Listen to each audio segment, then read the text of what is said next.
ఏ చెప్తా గవర్నమెంట్కి మా ద్వారా ఈ మంచి చూద్దాం పొలాలు ఇవ్వము మంచి చూద్దాం. మరి భూమి విరిగిపోతే రాజధాని డెవలప్మెంట్ ఎట్లా అవుతుంది? రాజధాని డెవలప్మెంట్ మరి ₹1,00,00,000 ఇచ్చి 1200 గజాల భూమి ఇచ్చి మా కూలీలకు 10,000 ఇస్తే ఊరుకుంటాం.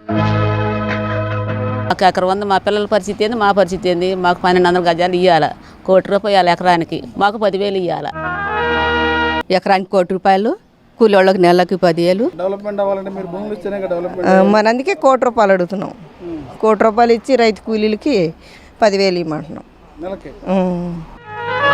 మొదటి బట్టి ఎట్లాగే ప్యాకేజ్ ఇచ్చారు, ఆ ప్యాకేజ్ మీకు కూడా ఇస్తా ఉన్నారు కదా. సంవత్సరానికి 30,000 కవులు, 1250 గజాల స్థలం ఇస్తా ఉన్నారు. మాకు అవన్నీ వద్దండి, మాకు ₹1,00,00,000 కావాలి, 10,000 కూలి చేసుకునే వాళ్ళకి కావాలండి. భూమికి ₹1,00,00,000 ఇవ్వండి. నా పేరు పన్నమ్మ. ఎకరానికి ₹1,00,00,000 ఇవ్వాలి, 1,250 గజాలు ఇవ్వాలి.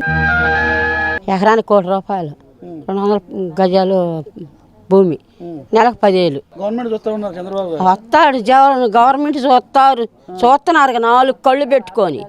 అది కవులు 30,000 ఇస్తామన్నారు సంవత్సరానికి. సంవత్సరానికి 30,000 ఇస్తారండి. సంవత్సరానికి ఇస్తే ఈ మధ్య ఏంది హాస్పిటల్ చూస్తామంటున్నారు. హాస్పిటల్ చూస్తామంటున్నారు. ఏం చూసేది వాళ్ళు చూడాల్సింది మమ్మల్ని. నమ్మకం లేదండి నీకు? మాకు నమ్మకం లేదు. ఎందుకని? అంతే. చంద్రబాబు గారి మీద నమ్మకం లేదా? లేదు. సంవత్సరానికి 30,000 కవులు ఇస్తామన్నారు. ఎవరండి ఇచ్చేది? బాబు గారు ఇవ్వాల్సిందే. ఏంది బాబు గారు ఇచ్చేది? ఉండాయని తీసేస్తంటే ఏం తీసాడు? ఏంది ఆరోగ్యశ్రీ కార్డు ఉందా ఆసుపత్రిలో? లేదా? ఏడండి ఏ అంబులెన్స్లు తీసుకెళ్తున్నారు మమ్మల్ని? ఎప్పుడు పడితే అప్పుడు రోగాలు అయితే ఎవరు తీసుకెళ్తున్నారు? మా సొంత డబ్బులు పెట్టుకొని గవర్నమెంట్ ఆసుపత్రిలో చూపించుకొని వస్తున్నాం. మాకు ఎవరు చూపిస్తున్నారు? అమరావతిలో కార్డులు ఇచ్చారు. ఎవరో ఇచ్చింది రమ్మను మా ముందుకి.